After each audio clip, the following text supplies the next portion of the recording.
back to the ABC of EDC with me, Rick Flatt, your host through everything, everyday carry. Sorry I've not been around for a minute. I got ill for a couple of weeks, serious man flu, and then after that lost my voice, so I couldn't really communicate, didn't really feel much like being on camera, and then, you know, I got a little bit despondent, I can't lie.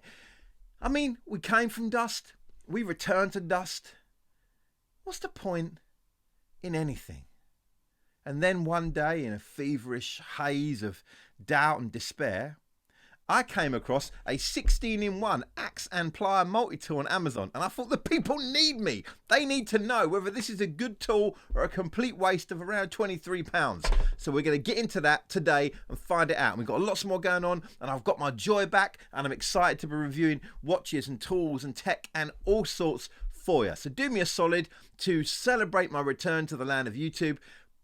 Press the little likey button, subscribe, press the little bell icon and select all. That way you'll get all the kind of main video reviews and the shorts and all that sort of stuff. But without further ado, we got to get into this. Is it fantastic? Is it janky? I think you might be able to guess where I'm landing, but let's swizz it around and find out. Nice to be back with you. Let's do this. So here we have it. The only tool you'll ever need. Like I said in the intro, when I saw this, I had to get it because it looked terrible.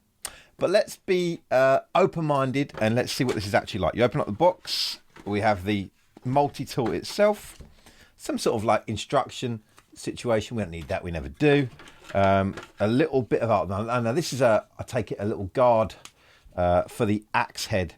At the moment, it's got like a little packing kind of rubber sleeve on it, but I'm guessing that's for later on. Yeah, boxy box, whatever. Let's get in to the actual machine here. This 16-in-1 multi-tool. It's got a little carry case, standard kind of fare. Got a kind of a belt loop. Why you would ever want to carry this, I don't know. But anyway, let's get into the meat and potatoes of this thing, yeah? Oh, now look, as janky and as strange as this thing no doubt is, there's no getting away from the fact it makes a kind of impressive entrance.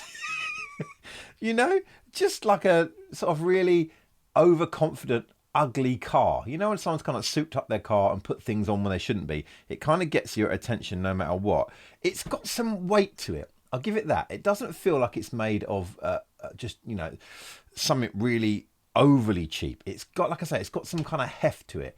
And I've got to admit, actually, it feels very, very good in your hand. Very, very good. Just, I guess, the kind of contouring within the outside of the multi-tool element, kind of, it feels good. I feel like I could get some power down, but I certainly couldn't get a swing because the space here is just way too short. This little hatchet situation they got here, which looks kind of cool, I guess, if you want to. It's not very sharp out of the box, but I guess you wouldn't expect it to be. As to whether you could actually sharpen it up and get to a good edge, I could not tell you. I can't remember the actual metal. I'll look it up in the packaging and put it down here in the description somewhere. Here it is. So when I first opened this, like I say, I was kind of impressed with the weight, how it felt. But there's something about the scale of this. And actually, let's look at the rest of the features first, and then we'll come back to my major problem. Now, it's sharp enough that you could get a little hurt, so I will put that back on just while I open up the rest. So here we have the main kind of multi-tool situation, and like most multi-tools, you know, it opens up in the same way. Now, I would say also these pliers, right, spring-loaded, which is good. You don't always get that. You don't always get that on all multi-tools, so that's kind of a good feature. And again, they feel kind of good in hand. They feel like they've got enough travel. They open up far enough. I would say that I feel like when I squeeze on it, I feel like I can get it. It's just, yeah, I can get it to just move just a little bit. So we should probably do a count, right? So hatchet 1, hammer on the back of it 2, pliers, right, number 3. On the back of this handle here, they have, God, if I can just get it out, it's a bit tight. They have a little fire strike there. So I guess, what's that, number 4? That's right, isn't it? Number 4. And then let's just come over here. Then obviously we have, oh, Struth is a little bit tight because it's new. We obviously have a knife now. This blade isn't too bad, I guess. You close it up, just kind of snaps into place, little kind of a slip joint situation. Again, the blade's all right. It's partly just a normal kind of, I guess it's almost like a drop point. It's got a kind of serrated, half the blade is serrated, which is kind of nice, I guess, if you want that sort of thing. On the other side, we have, I guess another multi-tool, right? We've got a bottle opener here. I imagine they're going to say there's a screwdriver there. There's a file on one side of one grade, and on the other, a slightly finer file. So what have we got? Hatchets. We've got 1, 2. The pliers are 3, 4, 5, 6, 7. You might say 8, and then 9 there. Where are the rest of these tools? That's what I'd like to know. Oh, I remember. So it just closes blades back up.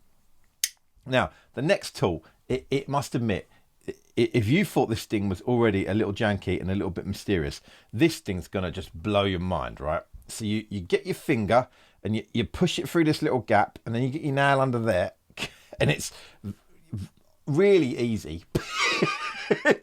It's so intuitive and simple to open. Freaking hell. Here we go. Right, we got it open. This little thing here, now this little thing on the back here contains these 3 different screw heads, right?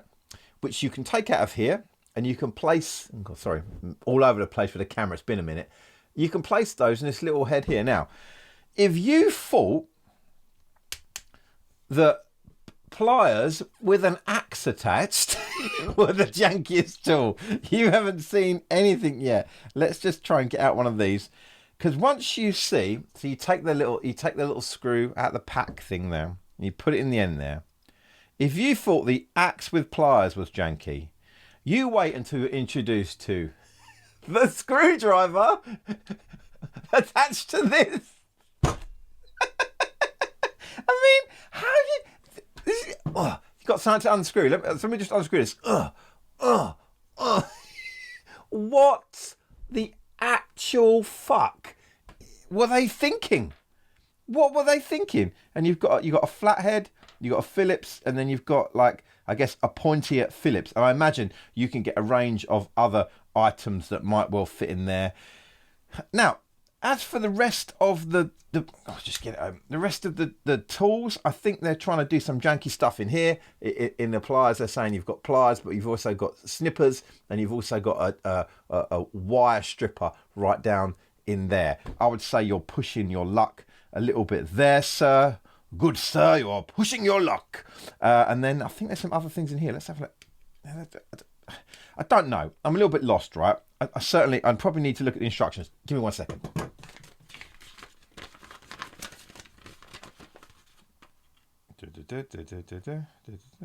Oh, yeah, I forgot. On the back. It's so shit. On the freaking hell. So you got the little firelighter. Sorry, my hands. It's making my hands dirty. This thing, it's dirty. On the back of it, you've actually got a little whistle. Let me just. I guess so. When you're out in the wilderness, you can blow your whistle to be found, and if no one finds you, you can light your fire. So I guess that's another tool as well. Do you know what I mean? I don't know what else to tell you, man. So this is terrible. This really is just a terrible, terrible thing. Now, my main problem with this, and that I have many problems with it. Don't get me wrong. Actually, should we see how this fits? Let's see how this little head protector thing fits. Oh, actually, yep. You know what? Good Lord. That's crap. That's crap also.